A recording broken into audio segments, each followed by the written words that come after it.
নমস্কার। প্রাণারামের মাধ্যমে সম্প্রচারিত ভারত কথার গ্রন্থিমোচনের 470তম পর্বে আপনাদের সবাইকে জানাই সাদর সম্ভাষণ। মহামতি অনন্তলালের পরম আশীর্বাদে আমরা শুনে চলেছি ভারত কথা। আমরা গত পর্বে শুনলাম জীবনের মহামন্ত্র, সেই চরৈবেতির কথা, যা এই উদ্যোগ পর্বের অন্তর্বীজ স্বরূপ। যুধিষ্ঠির একে একে নাম করে সবার কুশল প্রশ্ন জানিয়ে রাখলেন সঞ্জয়ের কাছে, কিন্তু একেবারে শেষে এসে তিনি সঞ্জয়কে বললেন, তুমি কিন্তু দুর্যোধনকে জানিয়ে রেখো যে শত্রুহীন হয়ে নিষ্কণ্টকভাবে এই কুরুদেশ যে তিনি শাসন করে যাবেন এমনটা কিন্তু হবে না। এতটা প্রিয় কাজ করতে আমরা দেব না। অতএব হয় আমাদের ইন্দ্রপ্রস্থ দিয়ে দাও, আর না হলে যুদ্ধের জন্য প্রস্তুত হও। দদস্য বা শত্রুপরিং মমৈব যুদ্ধস্য বা ভারত মুখ্য বীর। আমরা অনেক অপমান সহ্য করেছি এবং যে ব্যাপারে আমরা বঞ্চিত ছিলাম সেই আমাদের পিতৃ সম্পত্তির ভাগ আমরা অবশ্যই বুঝে নেব। আমাদের ইন্দ্রপ্রস্থ আমাদের চাই, কিন্তু তবু আমরা বলছি শান্তির পথটাই আমরা বেছে নেব, এবং সেটাই বেছে নেওয়া সদর্থক। যুদ্ধ কখনোই আমাদের কাম্য হতে পারে না। যদি শান্তির কথাই বলো তাহলেও আমরা বলবো ঠিক আছে, ইন্দ্রপ্রস্থেরও কোনো প্রয়োজন নেই, শুধু আমাদের 5টা ভাইয়ের জন্য অন্তত 5টা গ্রাম আমাদেরকে ফিরিয়ে দিতেই হবে, আর তাতেই আমাদের বিবাদের শেষ। তারপরেই শান্তির প্রস্তাব আলোচনা হতে পারে। অর্থাৎ শান্তির প্রস্তাব তো একতরফা হতে পারে না। কুশস্থলী, বৃকস্থলী, মাকন্দি, বারণাবত আর যে কোনো একটা গ্রাম, এই 5টা পেলেই আমরা তো কৌরবদের সাথে শান্তি প্রতিষ্ঠা করতে রাজি আছি। আমরা তাহলে আর যুদ্ধে যাব না। শান্তির রস্ত মহাপ্রাজ্ঞ জ্ঞাতি বিশ্বাস সঞ্জয়। এমনটা হলেই, যদি এই শর্তে কৌরবেরা রাজি হন, তাহলেই ভাইয়ের সাথে ভাই থাকবে, থাকবে পুত্রের সাথে পিতা, এবং পাণ্ডবেরা ও পঞ্চালেরা সহস্যে মিলিত হবেন কৌরবদের সঙ্গে। কিন্তু যদি এমনটা না হয় সঞ্জয়, তাহলে দুটো রাস্তাই খোলা থাকলো, হয় শান্তি নয় যুদ্ধ। কেননা আমি যেমন নরম ব্যবহার করতে পারি, তেমনি কঠিন কাকে বলে সেটাও আমি দেখিয়ে দেব। ধর্মার্থ চাহং মৃদবে দারুণায়চ। এবং যাবার আগে যুধিষ্ঠিরকে আমরা দেখলাম, তিনি কৌরব পরিবারের প্রত্যেককে এবং সেই রাজ্যের সবাইকে নাম ধরে ধরে প্রত্যেকের কুশল এবং জিজ্ঞাসা করলেন, কুশল বার্তা এবং অভিবাদন ও যথাযোগ্য স্থানে শ্রদ্ধা প্রণাম জানিয়ে দিলেন তিনি সঞ্জয়ের মাধ্যমে।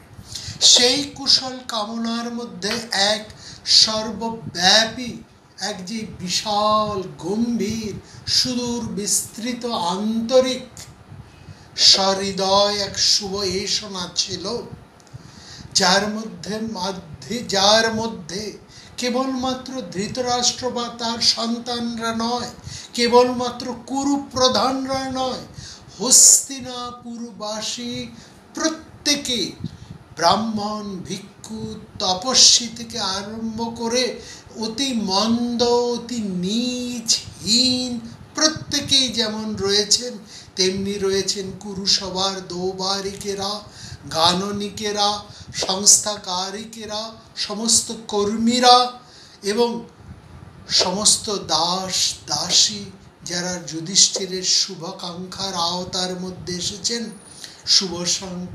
সেই শুভ এসনার থেকে কেউই বাদ পড়েননি। তিনি যত তুচ্ছই হন, যত নগণ্যই হন এবং যে স্তরেই তিনি থাকুন না কেন, যুধিষ্ঠির মনে করে সেই অন্ধ, কুঞ্জ, খঞ্জ, এমনকি বহু নিন্দিত বারাঙ্গনাদেরকে কথাও তিনি স্মরণ করেছেন, যারা ভোগপ্রিয় হলেও তাদের ভোগপ্রিয়তার মাধ্যমে অবৈধ মুক্তি তিনি যারা সমাজকে ঘটিয়ে দেন, অর্থাৎ তারা বায়সের মতন সমাজের নোংরা, বাসি, পচা গলিতকে নিজের দেহে ধারণ করে সমাজের একটা বিশাল অংশের শাসনকে ধরে রাখেন, সংযমকে ধরে রাখেন। এদের গুরুত্ব সমাজে কিছু কম নয়। এরা আছেন বলে সমাজ বিশৃঙ্খলায় ভরে যায় না, নীতি নিয়মহীনতায় নষ্ট হয়ে যায় না, অসংযমের তাড়নায় সমাজ ধুয়ে যায় না, বয়ে যায় না, ডুবে যায় না।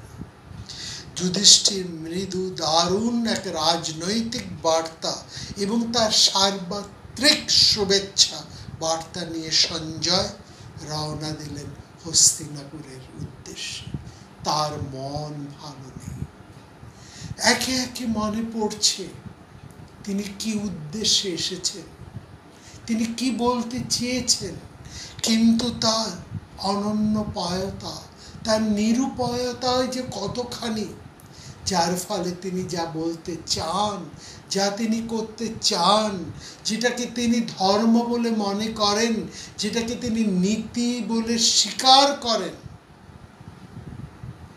যাকে তিনি অনৈতিক বলে মনে করেন, কোনোটাই তো তিনি করতে পারছেন না।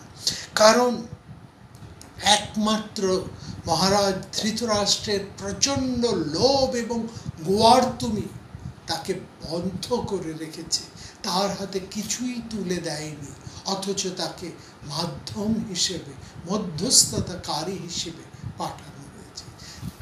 সঞ্জয়ের মনে পড়ছে তিনি বারবার যুধিষ্ঠিরকে বলতে চেয়েছেন সেই ক্ষমার কথা, যুধিষ্ঠিরকে তিনি বারবার শোনাতে চেয়েছেন সেই ধর্মের কথা, সেই সহ্য গুণের কথা।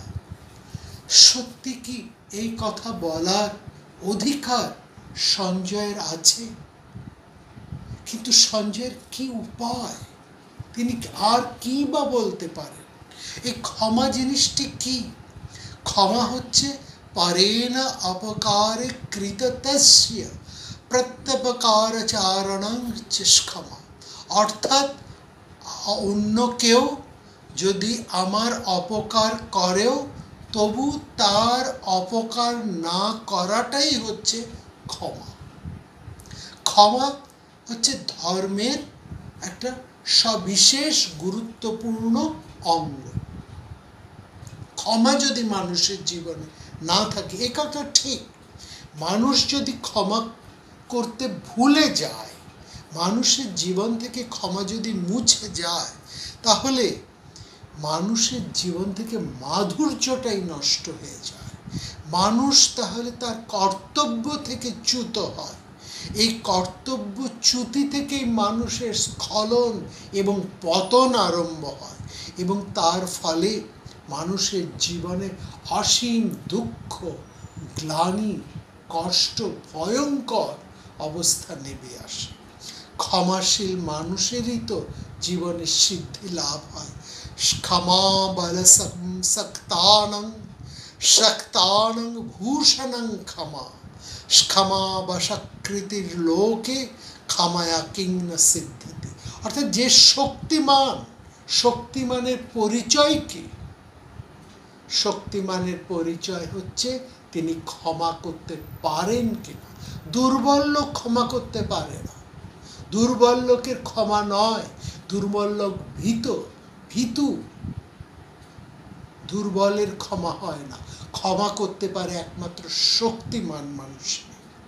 ক্ষমাকে সেই জন্য নির্বলের বল এবং সবলের মহার্ঘ অলঙ্করণ বলা হয়েছে।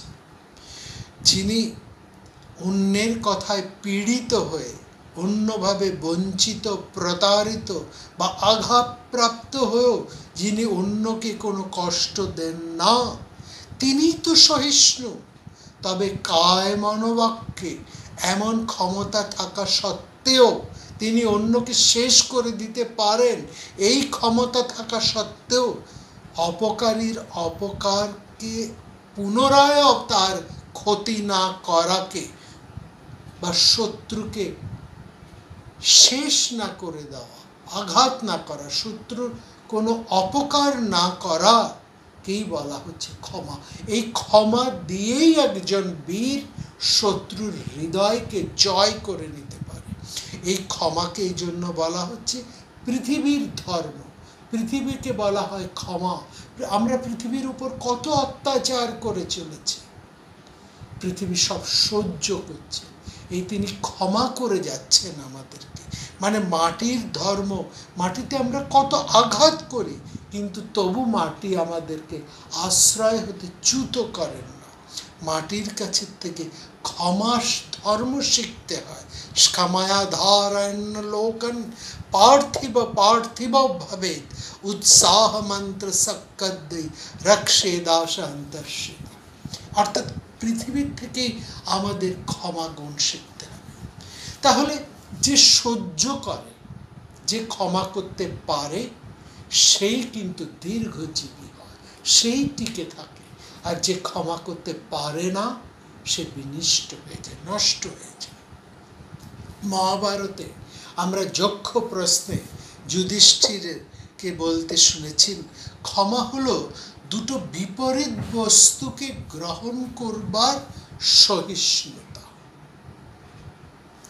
দুঃখের বাড়াবাড়ি হলে যেমন সহিষ্ণুতার প্রয়োজন হয়, তেমনি সুখের বৃদ্ধি হলো, অর্থাৎ প্রচুর সুখের সময়, অনন্ত সুখের সময়ও তখনও তাকে সহিষ্ণু থাকতে হয়। সুখে সে উৎফুল্ল হবে না, দুঃখে যেমন সে কাতর হবে না, সুখেও সে উৎফুল্ল হবে না। এই যে সুখের সহিষ্ণুতা, এটাও হচ্ছে সহ্য গুণের কথা। এটাই হচ্ছে ক্ষমা। পরাজয়কে সে যেমন সহ্য করতে পারবে, তেমনি তাকে জয়ও করতে হবে। এই নিয়ন্ত্রণ যার আছে, তিনি সহিষ্ণু, তিনি শক্তিমান। এই সহিষ্ণুতাই হচ্ছে ক্ষমা শক্তি। একটি পুরাণে কাহিনী আছে, বলছেন যখন মদনের চক্রান্তে শিব পার্বতীর প্রেম ভালোবাসায় আঘাত নেমে এলো, তখন শিব যখন মদনকে তার তৃতীয় নয়নের রোষে ভস্মীভূত করে ফেললেন, তখন অভিমানিনী পার্বতী তপস্যায় বসতে চাইলেন পিতামাতার অনুমতি নিয়ে। জননী মেনকা মায়ের এই সিদ্ধান্তে এমনই বিস্ফারিত হয়ে উমা উমা করতে আরম্ভ করলেন যে পার্বতীর নামই হয়ে গেল উমা। উমা মানে না মা, করোনা করোনা। পাথর পিতা হিমালয় অবশ্য যথেষ্ট স্নেহ বিগলিত হৃদয়ে কন্যাকে বোঝালেন, দেখো এমন কঠিন সিদ্ধান্ত তুমি নিও না। শ্রম তপস্যা তো তোমার জন্য নয়, তোমার ওই সুখী, তোমার এই শরীর, রাজার দুলালি, তোমার এত কষ্ট, এত তপস্যা, এত ক্লেশ, এত সহিষ্ণুতা কি তোমার সহ্য হবে? শিরীষ ফুল যদিও বা মৌমাছি কিংবা ভ্রমরের পায়ের ভার সহ্য করতে পারে, কিন্তু সেই ফুলের উপর যদি বড় বড় পাখি এসে বসে, সেই ফুল কি তার সেই ভারকে গ্রহণ করে ভালো থাকতে পারে, টিকে থাকতে পারে? সেই নরম ফুল সেই শক্ত ভার কি করে সহ্য করবে? পদং সাহেত ভ্রমরস্য পেলবং শিরীষ পুষ্পং ন পুনঃ পত্রন্যঃ পতন্ত্রিণঃ। এই কথাটা দেখুন, একটা শিরীষ ফুলের উপর একটা কাক যদি এসে বসে, তাহলে সে শিরীষ ফুলের সমস্ত পাপড়িগুলোকে ছিন্ন ভিন্ন করে ফেলে তার আপন স্বভাবে। সেই জন্য সহ্য করতে পারার ক্ষমতারও কিন্তু একটা মাত্রা আছে, এই কথাটাও আমাদেরকে বুঝতে হবে। যুধিষ্ঠিরকে সম্পর্কে সঞ্জয় বলছেন, আপনি তো ক্ষমাশীল, আপনি সহ্য করুন, আপনি ক্ষমা করুন। অর্থাৎ সঞ্জয় যাচ্ছেন, ফিরে যাচ্ছেন পাণ্ডবদের কাছ থেকে হস্তিনাপুরের উদ্দেশ্যে, আর তার মনে এক এক করে কথা বলছেন। তিনি যুধিষ্ঠিরকে আরো সহ্য করতে বলেছেন আরো ক্ষমাশীল হবার জন্য। কিন্তু ক্ষমাশীল হবারও তো একটা মাত্রা আছে। একজন মানুষ কতটা ক্ষমাশীল হবে, কতটা সহিষ্ণুতা হবে, তারই একটা চমৎকার উদাহরণ এখানে দিয়েছেন। যে সেই পিতা হিমালয় কন্যাকে বলছেন, দেখো একটা ফুলের মধ্যে যদি একটা ভ্রমর কিংবা একটা প্রজাপতি বা মৌমাছি এসে বসে, ফুলের সেই নরম পাপড়ি তার ভার সহ্য করতে পারে। কিন্তু সেখানে যদি একটা বড় পাখি এসে বসে, কিংবা একটা বায়স অর্থাৎ কাক যদি ধরুন একটা শিরীষ ফুলের উপর এসে বসলো, কাকটা কি করবে? শুধু বসবেই না, সে তার শক্ত ঠোঁট দিয়ে ফুলটাকে ছিন্ন ভিন্ন করে নেবে। এইখানে সহ্য করাটাই কি ক্ষমা গুণের আদর্শ হতে পারে? তখনও কি ফুলটা সহ্যই করে যাবে? অর্থাৎ সে মারা যাচ্ছে, তাতেও সে সহ্য করে যাবে। সহ্য গুণের কি একটা দাড়ি থাকবে না? কতটা একজন মানুষ সহ্য করবে? এই দাড়িটা আমাদের সবসময় মনে রাখলে এই সমাজটাকে তখন আমাদের মনে হবে সমাজটা যেন শকুনে ছেয়ে গেছে। সেখানে শুধু প্রজাপতি আর ভ্রমণ নেই, সেখানে শকুনের মতো বড় বড় পাখিরাও এসে উৎপত্তি হচ্ছে। সুতরাং সহ্যটা করাটাই একমাত্র সমাধান নয়। যে দুর্বল, যে নিগৃহীত, যে পীড়িত, যে দরিদ্র, যা তারা কি শুধু সহ্য করেই চলবেন, সহ্য করেই চাইবেন? শুধুই তাদের সহিষ্ণুতার শিক্ষা, শুধুই তাদেরকে সহ্য করার মন্ত্র আমরা শুনিয়ে যাব? কারণ সহিষ্ণু জীবনই তো তারা যাপন করতে করতে তারা এটা বোঝেন না যে তারা তো সব কিছুই সহ্য করে চলেছেন। আর কত অন্যায়, আর কত অবিচার তারা সহ্য করবে। সহিষ্ণুতা কিন্তু সবলের ধর্ম, দুর্বলের ধর্ম নয়। এর অর্থ এই নয় যে তোমাকে আঘাত করলেও তুমি প্রত্যাঘাত না করে সবসময় সহ্য করে যাবে। এ কথাও কিন্তু মহাভারত বলে না। যিনি বলছেন যে তুমি যদি সহ্য করো তবে সেই সহ্যেরও একটা মাত্রা থাকবে, অন্যায়কে কিন্তু তুমি সহ্য করবে না। এই কথাও কিন্তু মহাভারত বলছে অবশ্যই সহ্য ক্ষমা মহৎ গুণ, কিন্তু সহ্যেরও একটা মাত্রা থাকা উচিত। এই সহ্য করাটাই হচ্ছে এক ধরনের সহিষ্ণুতা। যেমন তেমনি সহ্য কতটা করব, অন্যায়কেও সহ্য করব কি না, তাহলে সেটা সহিষ্ণুতা হয় না। এই যে সহিষ্ণুতা শব্দটা, এর মধ্যে আমরা বলছি মানসিক স্বভাবে যিনি শক্তিমান তিনি সহ্য করবেন। এই সহিষ্ণু শব্দের মধ্যে একটা অসাধারণ দার্শনিক তাৎপর্য আছে। আশ্চর্য হচ্ছে সহিষ্ণুতার মধ্যে একটা প্রত্যয় হচ্ছে, যার নাম হচ্ছে ইসুঞ্চ। পাণিনির ব্যাকরণের মধ্যে এই প্রত্যয়গুলোকে লক্ষ্যই করুন। এইটা কত বৈজ্ঞানিক সেটা আপনারা বুঝতে পারবেন। বলছে ইসুঞ্চ, এই যে প্রত্যয়টি, এর ব্যবহারটা হচ্ছে একটা ঝোঁক বা একটা প্রবণতা বা একটা টেন্ডেন্সি, একটা প্রপেন্সিটিকে বোঝাচ্ছে। এবং সেই প্রবণতাটা যা একটা মানুষ যা কিছু স্বভাব বা চরিত্রের যেন তার একটা নির্দেশিকা হয়ে উঠছে। সেই বেদ ব্রাহ্মণ যখন মহারাজ ইন্দ্রকে পারয়ষ্ণুতম বলা হয়েছে। বেদে ব্রাহ্মণে ইন্দ্রকে বলা হয়েছে পারয়ষ্ণুতম।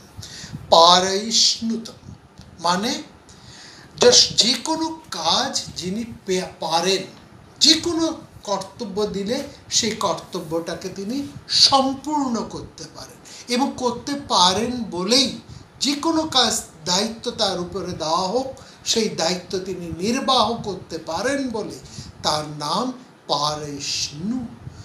এবং অন্যান্য দেবতাদের কর্মক্ষমতার থেকে তিনি অধিক কর্মক্ষম, অধিক তিনি সক্ষম বলে তিনি দেবরাজ, এবং তার ফলে তিনি পারয়ষ্ণুতম। এই সহিষ্ণুতার মধ্যেও সহ্য করে নেবার একটা স্বভাবগত প্রবণতা থাকে, এবং সেই প্রবণতা অভ্যাস এবং পরিশীলনের মাধ্যমে তৈরি হতে হতে সেটা সেই মানুষের স্বভাবে পরিণত হয়। মানে সহিষ্ণুতা হচ্ছে একটা মানুষের নিরন্তর সংযমন প্রক্রিয়া, একটা নিরন্তর প্রক্রিয়ার মধ্যে দিয়ে চলতে চলতে মানুষের মধ্যে এটা অভ্যাসে দাঁড়িয়ে যায়, যা বারবার পরীক্ষিত হতে হতে সেটা তার চরিত্রের বৈশিষ্ট্য হয়ে ওঠে। অথচ সহিষ্ণু মানে কখনোই কিন্তু কোনো দুর্বলতা নেই, আমার প্রতিরোধ করবার শক্তি নেই, আমি ভীত, আমি প্রতিবাদ করতে পারছি না, আমি অন্যায়ের প্রতি, আমি সবলের প্রতিপক্ষ, অন্যায়কারীর মুখোমুখি দাঁড়িয়ে আমি প্রতিবাদ করতে পারছি না বলে আমি সহ্য করছি, এটা কিন্তু সহিষ্ণুতা নয়। আমার ক্ষমতা আছে প্রতিবাদ করার, আমার ক্ষমতা আছে যিনি অন্যায় করছেন তাকে শোধন করবার, তাকে উপযুক্ত শিক্ষা দেবার, কিন্তু তবু যদি আমি সহ্য করি সেটা হচ্ছে আমার সহিষ্ণুতা। সেখানেও আমি তাকে সহ্য করছি, তাকেও আমি সহ্য করে চলেছি তার অপরাধ, তাকে আমি বারবার সুযোগ দিচ্ছি, সংশোধনের সুযোগ দিচ্ছি। এই যে সহিষ্ণুতা, এখানেই হচ্ছে সহিষ্ণু শব্দের যথার্থ অর্থ। অর্থাৎ সহিষ্ণু মানে দুর্বলতা নয়, অক্ষমতা নয়, বরং অতি সক্ষম এবং শক্তিধর মানুষেরাই সহিষ্ণু হবার সবচাইতে বড় দাবিদার। সুতরাং যুধিষ্ঠির সঠিকভাবেই উত্তর দিয়েছে যে এটা ভুলো না, ধর্ম কি তা আমি জানি, কতটা সহ্য করতে হবে সেটাও আমি জানি, আমি তো অন্যায় কিছু দাবি করছি না, এটা যেমন আমি অন্যায় কোনো দাবি করছি না, এবং আমি আমার ধর্ম থেকেও ভ্রষ্ট হচ্ছি না। যদি আমি এই অন্যায়কে সহ্য করে চলি, যদি এক্ষেত্রেও আমার সহিষ্ণুতাকেই আমরা দেখাই, অর্থাৎ যুধিষ্ঠির সহ্য করতে করতে তার সহিষ্ণুতাই তার জীবনের একটা ধর্ম হয়ে দাঁড়িয়েছে, বা সহিষ্ণুতা বা সহ্য গুণের অপর নামই হয়ে গেছে যুধিষ্ঠির, এটা তার স্বভাবজাত হয়ে গেছে। সেক্ষেত্রেও দেখুন কতটা সহ্য করব, কতটা অন্যায়কে ছাড়ব। যেমন শ্রীকৃষ্ণ, মনে আছে আপনাদের, সেই যুধিষ্ঠিরের রাজসূয় যজ্ঞে তিনি বলেছিলেন তার মাস্তুত ভাই তাকে যে এর 100টা দোষ আমি সহ্য করব বলে এর মাকে, অর্থাৎ আমার মাসিকে আমি কথা দিয়েছিলাম। কিন্তু সে যখন এই 100টা দোষ অতিক্রম করে গেছে আজকে, তারপরেও সে অন্যায়ভাবে আমাকে অসম্মান করে যাচ্ছে, আমাকে কথা শোনাচ্ছে, আমাকে অপমান করছে, আজকে আর আমি তারকে ক্ষমা করব না। কারণ আমার সহিষ্ণুতারও, আমার সহ্য করারও একটা সীমা আছে। এই সীমা রেখাটা কিন্তু ভীষণ গুরুত্বপূর্ণ। এখানে যে একজন মানুষ সে সহ্য করবে, সে প্রভুত্বের শক্তিতেই হোক, রাজনৈতিক শক্তিতেই হোক, অর্থ শক্তিতেই করুক, কেবলমাত্র সেই শক্তিতে সে যেন অন্যের প্রতি অবিচার না করে। তার শক্তি আছে বলেই সে অসম্মান করবে না, অন্য মানুষকে অবিচার করবে না, বংশকৌলিন্য, ধন মান, বিদ্যার বৈভব, এই সমস্ত কোনো কিছু দিয়ে তাকে অন্য কোনো মানুষকে অসম্মান করার তার ক্ষমতা জন্মায় না, তাকে সহ্য করতে হবে। কিন্তু অন্যদিকেও বলা হচ্ছে এই সহিষ্ণুর মাত্রা কতটা, এই সহিষ্ণুর সীমা কতটা, এটাও কিন্তু বুঝতে হবে। এর উদাহরণও কিন্তু মহাভারতের মধ্যে বারবার তুলে ধরা হয়েছে। অর্থাৎ মহাভারতের সেই জায়গাটাকে আমরা আরেকবার নিয়ে আসতে চাই, যে পাণ্ডবদের সেই রাজস্ব যজ্ঞের বৈভব দেখাবার জন্য দুর্যোধন আর শকুনি ইন্দ্রপ্রস্থে তারা থেকে গেল, সবাই চলে গেছেন, কিন্তু এই দুজন রয়ে গেছে। এবং সেখানে দিন দিন পাণ্ডবদের ঐশ্বর্য দেখে দুর্যোধন আর নিজের সহিষ্ণুতার মাত্রা রাখতে পারছেন না, তিনি একেবারে অসহিষ্ণু হয়ে পড়ছে, তিনি এতটুকু শান্তি পাচ্ছেন না। তিনি নিজেই বলছেন আমি আর সহ্য করতে পারছি না। কি করে আমি এটা সহ্য করে বলছি? তার মানে সহিষ্ণুতা যে একটা সংযম, নিয়মন, সংযমনের একটা অভ্যাস, একটা পরিশীলিত ব্যাপার, এটার একটা অভ্যাস করে চলতে হয়, সেই অভ্যাসটা কিন্তু দুর্যোধনের মধ্যে নেই। দুর্যোধনের এই অসহিষ্ণু প্ররোচনা যখন আরম্ভ হয়েছিল, তখন তার পিতা ধৃতরাষ্ট্র তাকে কিন্তু শাসন করেননি, তাকে বাধা দেননি, তিনি বরং ছেলের এই অসহিষ্ণুতাটাকেই কিন্তু বাড়িয়ে দিয়েছে, বাড়িয়ে দিতে সাহায্য করেছে, বাড়তে সাহায্য করেছে। তিনি অসহিষ্ণুতার মাত্রাতে তিনি আরো জল ঢেলে দিয়েছেন। ফলত তিনি যখন দুর্যোধনকে বলছেন তোমার তো সব আছে দুর্যোধন, অতুল ঐশ্বর্য, রাজ বৈভব, তাহলে তুমি কেন যুধিষ্ঠিরের ঐশ্বর্য দেখে আত্মহত্যা করতে চাইছো? তোমার ভাইরা, তোমার আত্মীয় বন্ধুরা কেউ তো তোমার সাথে বিরূপ আচরণ করে না, তবে তোমার এরকম ভাব কেন হচ্ছে? তুমি তো ভালো জামা কাপড় পরছো, ভালো খাচ্ছ দাচ্ছ, রথ ঘোড়া হাতি রয়েছে তোমার প্রচুর, তোমার শোবার জন্য উৎকৃষ্ট বিছানা রয়েছে, শয্যা রয়েছে, খাট রয়েছে, সুন্দরী মেয়েদেরও কোনো অভাব নেই তোমার সেবা করার জন্য, যথেচ্ছ আহারে বিহারে দেবতার মতন সুখে আছো, তবু তুমি কেন এত দুঃখী মানুষের মতন অতি কষ্টে দিন কাটাচ্ছ? দেব নামপি তে বা সর্বং বাচিবদ্ধ ন সংশয়, সবাই তোমার মুখের দিকে তোমার আদেশ পালনের জন্য উৎসুক হয়ে দাঁড়িয়ে আছে, তুমি একবার আদেশ করলে সবাই তা পালন করবার জন্য ছুটে আসছে। তুমি কি এরকম মনোভাব নিয়ে কেন অসহিষ্ণু হয়ে আছো? কেন এই জায়গায় আছো? সেখানে এই সহিষ্ণু এবং অসহিষ্ণুতার মাত্রার মধ্যে মহাভারত দেখুন কিভাবে ব্যাখ্যা করছে।